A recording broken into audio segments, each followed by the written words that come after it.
After the complicated situation that was the last video, I felt like doing a little bit more of a simple one this time around. Something a little more quintessential Transformer. You know, a G1 bot with an uncomplicated alt mode that doesn't have any controversy surrounding him whatsoever.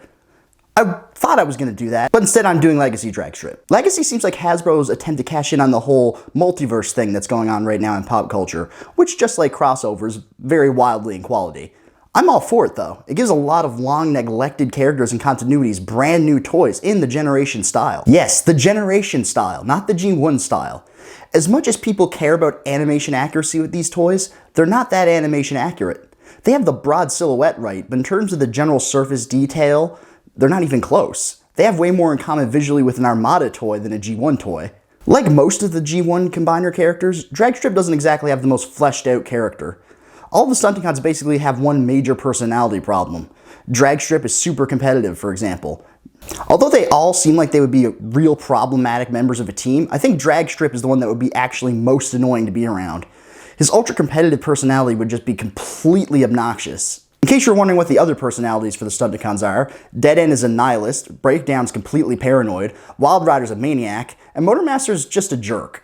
Needless to say, when it comes time for these guys to work together and combine into one bigger robot, it usually doesn't work out as their clashing personalities lead to the whole thing collapsing in on itself. Dragstrip's other toys tend to fall into one of two categories.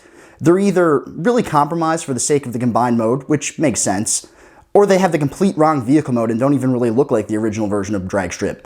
I think this and the G1 toy are actually the only toys to have his original vehicle mode. I find a lot of people online talking about this guy saying they can't wait to replace their old one and that they only want one ultimate version of each character.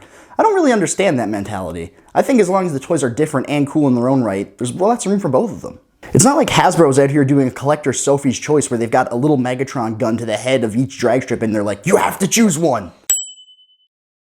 As much as I love Transformers, I'm not a car guy at all. I don't really know anything about cars. The only vague knowledge I have is kind of from Transformers. When I first saw this alt mode, I thought it was like a sci-fi vehicle. I was putting this guy in the same category as Hot Rod and Cup, even though he only had an extra set of wheels.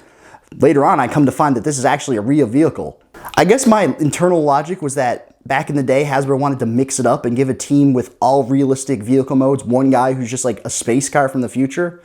My brilliance really does know no bounds. Realistic or not, this is a very cool vehicle mode. It looks slightly less aerodynamic than the likes of Mirage or Sunstreaker, but like I said, I don't know anything about cars. Maybe this guy's twice as fast as all of those combined. He's also a really nice color. He's mostly this very bright yellow with some red stripes and some mustard sections on the seating area. The big Decepticon symbol on the front of his spoiler kind of ruins the whole robots in disguise aspect though, doesn't it? The silver paint on his engine section is really nice, and right next to it you can see the little head that actually just looks like a little seat in this mode, which is a really clever way to hide it. He stays together real well, except for the little section back here, which looks like it's slightly misassembled. You probably didn't even notice it until I pointed it out, but since it's just a little thing and doesn't really affect the functionality of the toy at all, of course it drives me absolutely insane. He really looks cool with his guns plugged in. Mostly when it comes to weapon storage and vehicle mode, the best like tuck it away, but most of the time you kind of just stick it up on the roof. It's there, but you're never gonna do it. But here it actually looks really cool, like I could see him using these to fight. I don't know what it is about these specifically that make it better for me. I think the fact that there's two of them and they're on a more natural point where they'd seem like there would be guns mounted might not be immediately obvious by looking at this guy like it is some combiners, but he is a combiner limb. The reason he has so few compromises is because they've actually decided to go with a G1 cartoon version of Menasor, who just has the Stunticons plug in as kind of like arm and leg armor rather than forming the entire limbs, so he doesn't have to have too much baggage inside. The engineering of it is actually genius. He has a little tab on his underside that when you plug him onto the skeleton frame that's built out of Menasor's trailer, he actually splits in half, so you've got an elbow and an arm. Very cool. At first glance, the transformation might look a little ho-hum. There's actually quite a bit going on there, more than enough to keep you on the edge of your seat. Or interested anyway. Fearful anticipation isn't really the right mood to go for when you're designing a transforming robot toy. His legs pull the old Combiner War trick of hiding the thighs and the calves and then just folding them out. His upper body kind of splits in half, and the chest clips in to keep the whole thing secure. It's a nice transformation. This guy's only got a very small handful of colors on him, and it's mostly yellow. Maybe it's just because I'm used to the G1 color scheme for him, but it looks very bright. If you look at him from the side, you can actually see where those nice red stripes with. I wish they could have worked it into the front of him somehow, but I'm not quite sure how they would have. The only other bit of color on him is the silver and mustard yellow in the chest here. This little compartment really draws the eye, and if I didn't know better, I would think you could Stero or Titan Master in there or something. His head sculpt is very nice. This purple and red box is a lot different from the sci-fi crash helmet that the Combiner Wars Dragstrip has. I do wish he had a slightly more fitting expression though, like a cocky smirk. I really like the sculpted detail on his back here. Transformers so often just have a bunch of vehicle kibbles and bits chunked up there, so it's kind of nice to see one that just has like a normal back.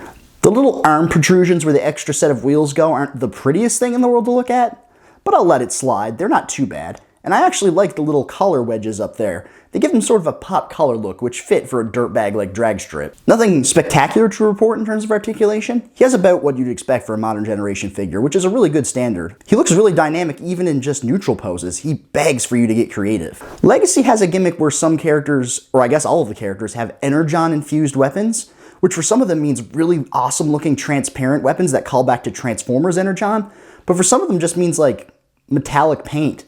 I guess these are supposed to be like dark energon purple, but they just look like normal Transformers guns. By the way, don't Transformers love guns? They sure do have a lot of them. Legacy carries on the War for Cybertron play feature where they all have combat ports on them that you can plug various weaponizers into, which is most welcome since I love that play pattern. Sadly, Dragstrip is one of the unlucky ones that doesn't have any holes on his feet, so he can't do the cool platform shoes thing, but he does have a couple more on his back. That combined with his competitive attitude makes me imagine him just loading way too many weaponizer ports onto him and just toppling over. You can also, of course, fit fire blasts on his guns. I find the purple ones contrast with his colors delectably. I hope us Transformers fans learned a great lesson today. Just because a new toy comes around doesn't mean you have to toss another toy you loved in the garbage. If there's room in your heart for 87 different variations of Optimus Prime, there's room in your heart for a handful of Dragstrips. Fraz out.